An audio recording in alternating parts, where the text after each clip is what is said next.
Il faut commencer par là. Downton Abbey, le grand final, n'est pas vraiment un film sur la fin de Downton Abbey. C'est un film sur la manière de quitter une pièce sans faire grincer le parquet. Tout est là. La saga n'a jamais été l'histoire d'un monde qui disparaît brutalement, mais celle d'un monde qui apprend à transformer son extinction en cérémonie. Le film est réalisé par Simon Curtis et écrit par Julian Fellows, sorti en France le 10 septembre 2025, vient conclure la trilogie cinématographique après Downton Abbey en 2019 et Une nouvelle ère en 2022. Il situe les Crowley à l'entrée des années 1930 avec Lady Mary prise dans un scandale lié à son divorce et la famille confrontée à des difficultés financières après les secousses de la crise de 1929. Et c'est là que le film devient intéressant. Il raconte une catastrophe en faisant semblant de raconter une réception. On pourrait reprocher à Downton Abbey 3 de ne jamais vraiment vouloir du drame. Le scandale est feutré, la ruine est élégante, les conflits s'annoncent avec des gants, mais c'est précisément son esthétique. Downton Abbey appartient à un cinéma de la porcelaine narrative. Tout peut se fissurer, mais rien ne doit éclater vulgairement. Là où Visconti, dans Le Guépard, filmait l'aristocratie comme un cadavre somptueux encore parfumé, Fellows et Curtis filment une aristocratie qui organise elle-même son service après-vente historique. Le film est donc moins proche du grand mélodrame que du film de passation. Robert Crowley n'est plus seulement un personnage, il devient une institution en train d'admettre qu'elle doit quitter le centre du cadre. Marie n'est plus seulement l'héritière orgueilleuse que la série avait dessinée dès ses premières saisons, elle devient l'avenir administratif, sentimental et presque spectral de Downton. En cela, le grand final répond à une question que la saga posait depuis 15 ans. Qui possède vraiment Downton? La famille? Les domestiques? Les morts? Les souvenirs? Le public? La réponse du film est magnifique parce qu'elle est impure. Downton appartient à tous ceux qui savent comment traverser son hall. Ce troisième film a une qualité très particulière. Il est hanté par son propre générique de fin. On sent dès les premières minutes que chaque scène joue contre l'adieu. Chaque sourire porte une petite ombre au revers. Chaque retour de personnage a quelque chose de testamentaire. Le film ne cherche pas à surprendre. Il cherche à fermer les tiroirs dans le bon ordre. La disparition de Maggie Smith, morte en septembre 2024, donne évidemment au film une profondeur supplémentaire. Son personnage, Violet Crowley, était déjà mort à la fin de Downton Abbey 2, Une nouvelle ère. Mais l'absence réelle de l'actrice transforme le film en chambre d'écho. La production et les acteurs ont présenté ce dernier volet comme un hommage à son héritage, et le film multiplie les signes de cette présence absente. Portrait, mémoire, circulation des répliques, poids du regard ancien. Violette était le grand principe de montage de la saga. Elle coupait les scènes avec une phrase. Elle faisait du dialogue une arme blanche rangée dans un apron. Sans elle, Downton perd son scalpel. Mais le grand final trouve autre chose, une douceur endeuillée, une forme de politesse funéraire. Le film n'a plus Maggie Smith, alors il filme son absence comme un meuble impossible à déplacer. La grande idée du film est de faire de Lady Mary non plus une héroïne romantique, mais une héroïne historique. Marie a toujours été le personnage le plus cinématographique de Downton Abbey.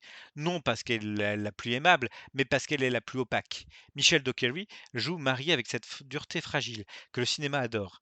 Un visage qui ne demande pas la compassion, mais qui finit par l'obtenir malgré elle. Il y a chez elle quelque chose de Bette Davis, rentrée chez Merchant Ivory. Une femme qui pourrait brûler une pièce entière en ne levant qu'un sourcil. Dans le grand final, son divorce fait scandale. Le thème est capital. Le film se situe en 1930, mais il montre une aristocratie encore gouvernée par la morale du 19e siècle. Marie est moderne, non parce qu'elle veut l'être, mais parce que le monde l'a poussée hors du cadre acceptable. Elle devient une femme divorcée, donc une anomalie sociale, presque une tache sur le papier peint. Et là, le film devient plus cruel qu'il n'en a l'air, car Dunton a toujours aimé les femmes fortes, mais seulement lorsqu'elles savent rester lisibles. Marie, ici, devient socialement illisible. Elle n'est ni veuve tragique, ni épouse fidèle, ni jeune fille à marier. Elle est une femme qui a survécu à plusieurs récits. C'est beaucoup plus dangereux. On peut penser à Rebecca d'Hitchcock, non pour l'intrigue, mais pour la maison comme piège mental. Manderley écrasait la seconde Mrs. de Winter sous le poids d'une morte. Downton, lui, écrase Marie sous le poids des vivants, des morts, des domestiques, des ancêtres, des voisins, des convenances et du public. Marie n'hérite pas d'une maison, elle hérite d'un regard. La mise en scène de Simon Curtis ne cherche jamais les sbroufs. C'est un cinéma de la continuité, du raccord propre, du velours architectural. On peut le trouver sage, mais il faut regarder ce que cette sagesse produit. Elle fait de chaque porte une frontière sociale, de chaque escalier une ligne dynastique, de chaque repas une opération militaire déguisée en modernité.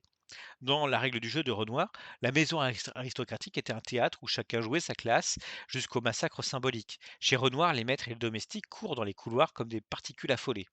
Chez Fellows, ils circulent avec une précision d'horlogerie.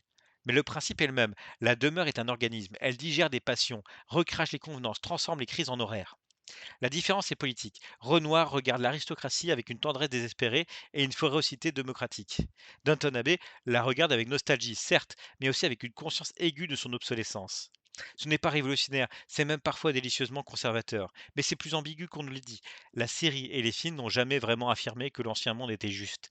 Ils ont affirmé qu'il était cinématographiquement irrésistible. C'est là le paradoxe d'Downton, un monde injuste filmé comme un refuge. Il faut parler de Gosford Park, évidemment.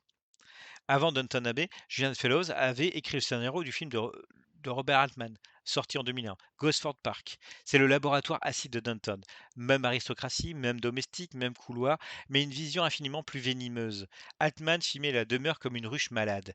Les conversations se chevauchaient, les secrets pourrissaient sous les tapis, les maîtres étaient souvent grotesques, les domestiques plus lucides que ceux qu'ils servaient.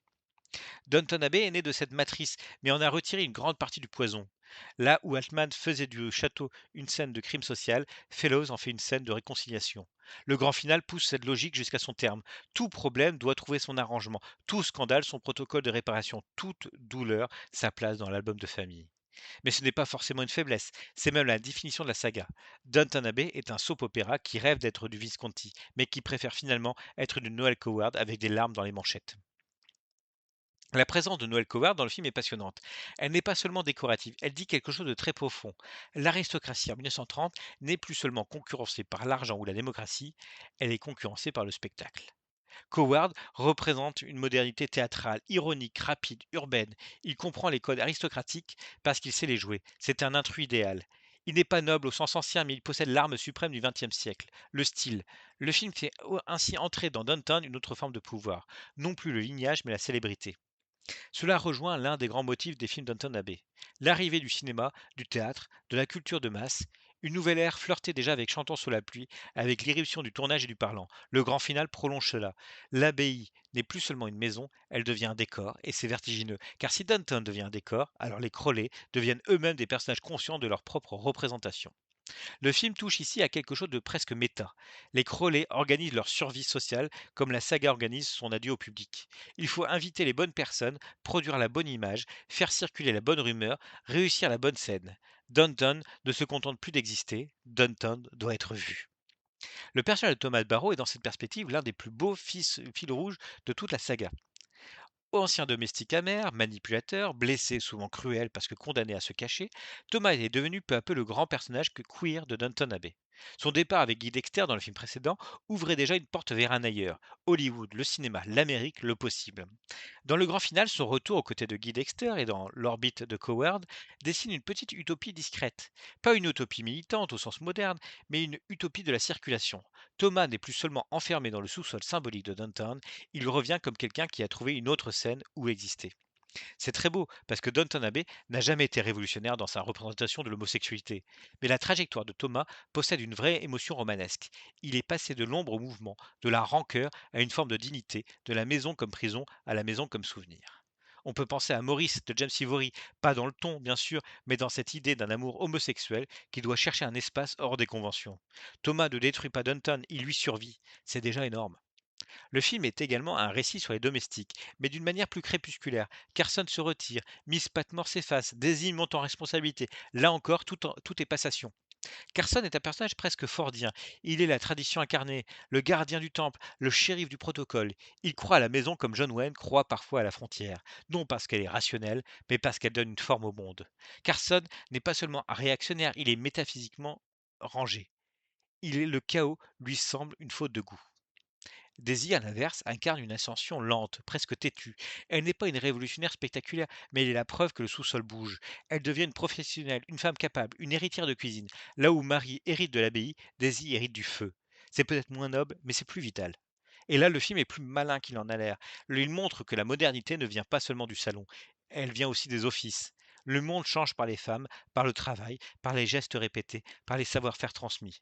Le vrai pouvoir n'est pas seulement dans le titre, il est dans la capacité à faire tenir la journée. Le motif financier donne au film son arrière-plan historique. Après le krach de 1929, les fortunes vacillent, les placements deviennent suspects, les héritages ne sont plus des blocs de granit, mais des bulles de savon. Le film oppose ainsi l'ancienne richesse foncière des Downton à une modernité financière plus abstraite, plus rapide, plus dangereuse. Le synopsis officiel insiste sur cette double menace, scandale public et difficulté d'argent. C'est très Magnificent Amberson. Dans le film d'Orson Welles, une grande famille ancienne était lentement poussée hors de l'histoire par l'industrie, l'automobile, la modernité américaine. Chez Wells, le déclin était tragique, cruel, presque cosmique. Chez Downton, il est amorti par les rideaux. Mais la question est proche. Que devient une famille qui a longtemps confondu sa maison avec l'ordre du monde? Robert Crowley est ici le dernier homme à comprendre trop tard que l'amour d'un lieu ne suffit pas à le sauver. Il faut de la gestion, de la lucidité, de la souplesse. Il faut Marie.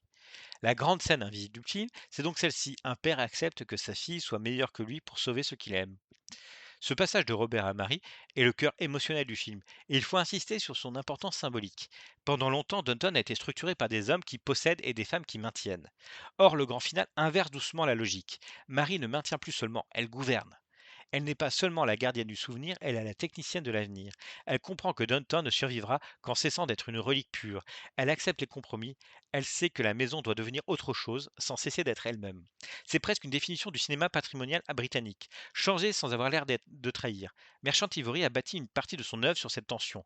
Les demeures, les salons, les paysages, les conventions, mais toujours traversés par des désirs qui déchirent le décor. Howard's End est peut-être le grand cousin noble de Downton. Là aussi, une maison devient l'objet d'une transmission morale, sociale et affective. Qui mérite d'habiter le passé? Qui saura en faire autre chose qu'un mausolée? Marie, finalement, mérite Danton parce qu'elle ne l'idéalise pas. Elle l'aime assez pour le transformer. Il faut aussi parler de la douceur du film qui est parfois sa limite. Le grand final ne mord jamais très fort. Les conflits sont résolus avec une élégance presque magique. Les tensions sociales, sexuelles, économiques, historiques trouvent tout un chemin vers la consolation.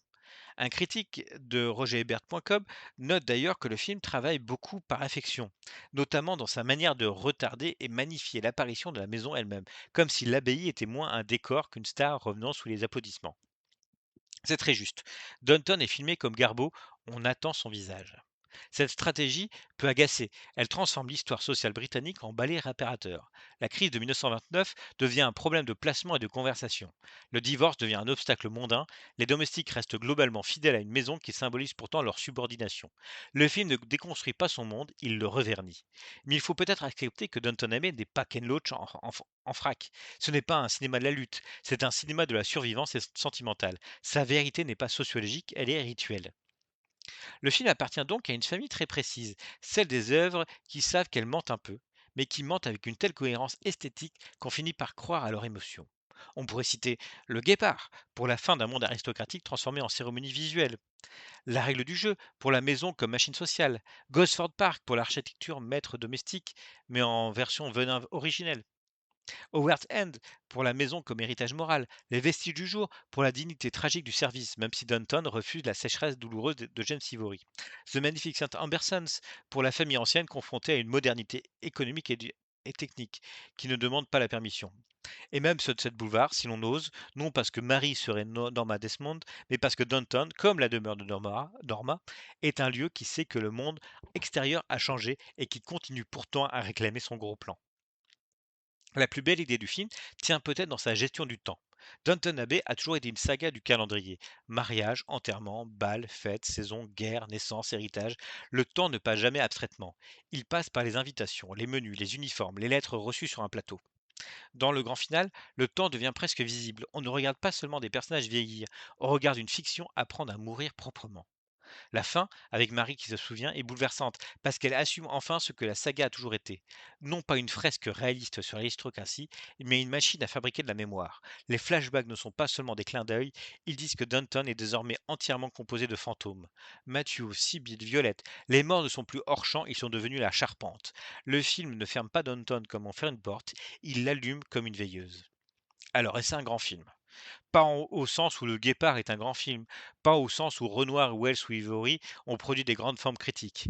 Downton Abbey 3 n'a pas cette cruauté, cette ampleur, cette nécessité esthétique. Mais c'est un très beau film de clôture, et c'est plus rare qu'on ne croit. Beaucoup de sagas ne savent pas finir. Elles empilent les adieux, ressuscitent les morts, relancent les intrigues, ouvrent des portes commerciales en prétendant les fermer. Le grand final, lui, comprend qu'une fin réussie n'est pas une explosion, c'est une redistribution des places. Robert et Cora quittent le centre. Marie prend la maison. Les domestiques changent de fonction, les anciens s'éloignent, les morts restent, le public sort. C'est simple, presque trop simple, mais cette simplicité a la beauté d'un dernier service parfaitement exécuté. La thèse que je défendrai au fond est celle-ci. Downton Abbey, le grand final est le film où l'aristocratie britannique accepte enfin de devenir du cinéma. Pendant la série, Downton était un monde. Dans les films, Downton devient un décor. Dans ce dernier volet, Downton devient une mémoire. C'est le trajet complet du lieu vécu au lieu regardé, puis du lieu regardé au lieu regretté. Le film a donc quelque chose de profondément mélancolique. Il ne pleure pas seulement la fin des Crowley, il pleure la fin d'un certain rapport au feuilleton, aux personnages récurrents, au rendez-vous avec des visages connus. Depuis 2010, Downton Abbey a accompagné ses spectateurs comme une maison secondaire imaginaire. On y revenait pour retrouver non pas le réel, mais une version ordonnée du chaos. Et c'est peut-être pour cela que le film touche malgré ses facilités, parce qu'il sait que nous ne venons pas chercher la révolution à Downton. Nous venons chercher une forme, une lumière sur une façade, un pas dans l'escalier, un domestique qui sait déjà ce qu'il faut faire, une robe qui glisse dans un couloir comme une phrase bien ponctuée. En conclusion, le grand final est un film de fantôme poli. Il ne révolutionne rien, il ne dynamite pas la saga, il ne corrige pas toutes ses ambiguïtés idéologiques, mais il offre à Downton Abbey ce que peu de longues fictions obtiennent, une sortie cohérente avec son âme. C'est un film qui dit les maisons meurent moins vite que les gens, mais elles finissent elles aussi par changer de propriété intérieure. Marie ne reçoit pas seulement les clés de Downton, elle reçoit la charge de transformer un monde en souvenir habitable.